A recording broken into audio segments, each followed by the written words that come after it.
माननीय मुख्यमंत्री जी, हम आपके अपने राज्य के नागरिक हैं और आपसे अपेक्षा करते हैं कि हम पीड़ितों की करुणामयी पुकार सुनकर हमें कभी आप निराश नहीं करेंगे। हमारा आपसे ये निवेदन है कि जो बड़े डाकू हैं जिन्होंने 10 लाख शेयर ट्रांसफर किए हैं, 10 रुपए से भी कम भाव के शेयर 10 लाख बेचना उस विक्रम सिंह एंड कंपनी को दिखाया है, वो आज भी खुले घूम रहे हैं। उन्हें आप किस तरह से, कैसे कानून बनाकर, कैसे एसओजी को निर्देश देकर उन्हें गिरफ्तार करवाएं और उनसे जो सच्चाई है वो उगलवाएं और पीड़ितों का पैसा दिलवाएं। अब जहां कहीं भी बात आती है, मंत्री जी हमेशा यही कहते हैं कि भैया मेरा माल था, मैंने बेचा, आपको क्या तकलीफ। अरे भैया जी, आपका माल था, 2-4 पीस होते, 10-20 पीस होते तो आप 10 रुपए का माल 1000 में बेचते, किसी को कोई ऑब्जेक्शन नहीं होता। पर आपने तो लाखों पीस बेच दिए और आपको भी हिंदुस्तान के अंदर एक ही खरीदार मिला। अगर आपका माल इतना ही सोना होता तो वो माल लाइन लगाकर क्यों नहीं बिकता। और रही बात आपकी कंपनी नवप्रभा बिल्डटेक की, जिसकी कीमत आपने कागजों में 4 करोड़ आकी है, वास्तव में वो एक मृतप्राय कंपनी है। आप स्वयं समझ सकते हैं उस कंपनी की शेयर कैपिटल इन्होंने पूरी 4 करोड़ आकी। उस कंपनी के पास में एसेट के नाम पे सिर्फ एक 79 लाख 79 लाख रुपीस का एक प्लॉट है और उसी कंपनी के ऊपर 10 करोड़ की देनदारी है, लोन है। तो जिस कंपनी के ऊपर 10 करोड़ का लोन हो, 79 यानी 80 लाख का प्लॉट हो, उसके शेयर का भाव 10 रुपए तो क्या 10 पैसे हो तो भी बहुत बड़ी बात है। फिर भी उन्होंने वो 1000 रुपए के हिसाब से बेचा है। तो ये जो कंपनी थी नवप्रभा बिल्डटेक, वो शुरू से ही गजेंद्र सिंह जी शेखावत, उनकी पत्नी व उनके पार्टनर आदि की थी। अब पैसा कैसे गया? 4 करोड़ रुपए उन्होंने कंपनी की कीमत मानी, 25% share Vikram Singh and company को ट्रांसफर करना बताया। उस 1 करोड़ रुपए के शेयर के बदले में हम पीड़ित निवेशकों के 110 करोड़ रुपए अपने खाते में कर लिए। 25% हिस्सेदारी चली गई। वर्तमान में नवप्रभा बिल्डटेक कंपनी के अंदर 50.06% की भागीदारी गजेंद्र सिंह जी और उनके परिवार की है और 49.94% 49.94% भागीदारी विक्रम सिंह जी की है। बोलचाल की भाषा में कह सकते हैं कि दोनों की करीब बराबरी की आधी आधी भागीदारी है। कागजों में ऊपर रखने के लिए गजेंद्र सिंह जी की आज भी ऊपर है।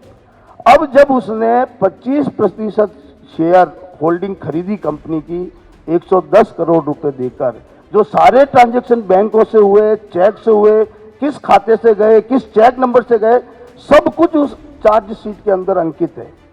हमने ये जो भी आरोप लगाए, हम ये जो भी बात कह रहे हैं, ये कोई मनगढ़ंत बात नहीं है। मैंने स्वयं ने 36,000 पेज की चार्जशीट पूरी चाटी है, एक एक पॉइंट उसमें से पढ़ के उसमें से ये पॉइंट निकाले हैं और उस चार्जशीट की फोटोकॉपी का वो पर्टिकुलर पेज भी साथ लगाया।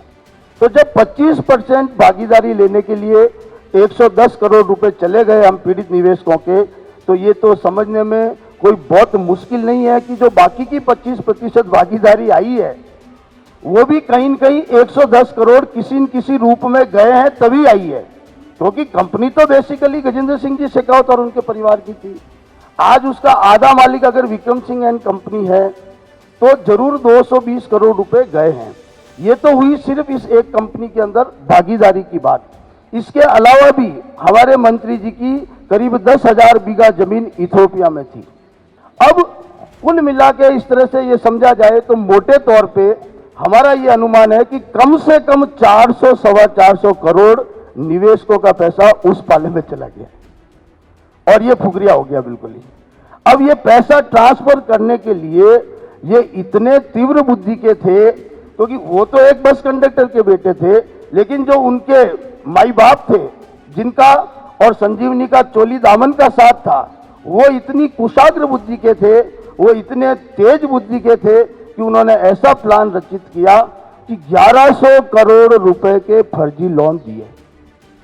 दिए नहीं, देना दिखाया कागजों में। संदिग्ध 1100 करोड़ रुपए के 55,000 फाइलें बनाकर 55,000 लोन दिखाए और जरूरत पड़ने पे वो 55,000 सारी फाइलें पानी में डुबो दी। कागजों के अंदर ही वो लोन हुए। वो 33 पर्टिकुलर ऐसी ब्रांचें खोली गई जो कागजों के अंदर ही थी। कंप्यूटर के अंदर ही 33 संजीवनी की ऐसी ब्रांचेस थी जिनका ज्योग्राफिकल या फिजिकल कहीं कोई अस्तित्व नहीं था। उनका कार्य सिर्फ और सिर्फ ये पैसा जो निवेशकों का है, इस निवेशकों के पैसे को कैसे साइड में करें। तो वो 55,000 फाइल बना के 1100 करोड़ रुपए के फर्जी लोन दिखाए। वास्तव में वो लोन किसी को भी एक नया पैसा नहीं मिला। वो सारे लोन इन्होंने नकद में दिखाए, 32 और 36 और 38% ब्याज के साथ दिखाए। कागजों में उनका समय समय पे ब्याज भी अंकन किया ताकि निवेशकों को लगे कि कंपनी बहुत फायदे में चल रही है। कंपनी हमको 14% दे रही है तो क्या खुद तो 36% कमा रही है, जबकि ये सब कुछ कागजों में ही होता गया। और इसका एक छोटा सा उदाहरण है कि इस तरह से ये जो पैसा इकट्ठा हुआ, वो पैसा दूसरे रास्ते से, किसी अन्य रास्ते से सारे मंत्री जी के घर थैले भर भर के रोज पहुंचते रहे।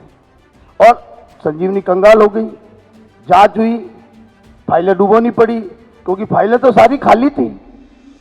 किसी फार्म के अंदर एक लाइन लिखी हुई, किसी फार्म के अंदर फोटो किसी का, आधार कार्ड की फोटो किसी की, और वो भी किन लोगों की, बिचारों की, जिन्होंने कभी उनसे 2-4 हजार 5 रुपए की कभी आरडी करवाई हो, कभी 10-20 हजार की कोई उनसे एफडी ली हो। लोगों की इंफॉर्मेशन को, डाटा को उन्होंने उसमें इस्तेमाल किया, किसी को हवा नहीं लगी और इस तरह से उन्होंने घोटाला किया। एक पर्टिकुलर लोन का मुझे वाकया याद है। एक YL07 लोन था उनका, ईयरली लोन 07 नंबर था। उस लोन के अंदर विनोद कंवर जी ने यह दिखाया कि 10 लाख रुपए का लोन अपनी माता उषा कंवर को दिया। 10 लाख रुपए का लोन अपनी माता उषा कंवर को दिया। एसओजी ने जब जांच की, अनुसंधान की, तो वो लेजर उषा कंवर की जगह यशोपत सिंह के नाम से पाया गया। यशोपत सिंह विनोद कंवर जी के भाई और विक्रम सिंह जी के साले थे। और तो और 10 लाख की जगह उस लेजर में 50 लाख रुपए का अंकित किया हुआ था। एसओजी ने और अग्रिम अनुसंधान किया और उस बैंक के खाते को जाके टटोला जो यशोपत सिंह का था, तो उसी दिन, उसी तारीख के अंदर उसके खाते के अंदर 1 करोड़ रुपए जमा होना पाया गया। ये इतनी स्कीमों से इन्होंने खेल खेला है। तो अब हम तो पीड़ित हैं, आपके सिवा हमारा कोई और सहारा है नहीं। आप हमारे राज्य के मुखिया हैं, हमारे सबके मुखिया हैं, तो हम दौड़ दौड़ के आपके पास आते हैं। उन लोगों के भी पास गए थे। कुछ दिन पहले उन्होंने ये कहा कि मेरी 3 पीढ़ी का संजीवनी या संजीवनी के प्रमोटर के परिवार से किसी भी तरह का कोई लेना देना नहीं है। थोड़े दिन बाद फिर वीडियो आया, विक्रम सिंह मेरा छोटा भाई, मैं इसको बचपन से जानता हूं, जब यह स्टूडेंट था तब से मैं इसको जानता हूं, और विक्रम, मैं इसको परफेक्शनिस्ट कहता हूं। शायद हमारे परिवारों की कोई 2-3 पीढ़ी की पुरानी रिश्तेदारी। अरे भाई, ये क्या है? जब थोड़े दिन पहले आपकी 3 पीढ़ी नहीं जानती थी और थोड़े दिन बाद में आपकी 3 पीढ़ी की रिश्तेदारी हो गई, और विक्रम सिंह आपका छोटा भाई भी बन गया। आप उसके बच्चों को गोद में जा के सैकड़ों किलोमीटर दूर दून स्कूलों में जाके गोद में खिलाने भी जाते हैं, करते हैं। अरे कहीं न कहीं कोई न कोई पारिवारिक घनिष्ठता है या व्यापारिक घनिष्ठता है या दोनों ही घनिष्ठता है, तभी तो कोई किसी के लिए सैकड़ों किलोमीटर दूर जाके उनके बच्चों को खिलाता है। आप और हम तो कभी नहीं जा पाते, अपने खुद के बच्चे ढंग से नहीं खिला पाते। तो इसलिए आपसे ये निवेदन है कि आप किसी भी प्रकार से येन केन प्रकारेण कोई भी रुख अपनाएं, हम सब आपके साथ हैं।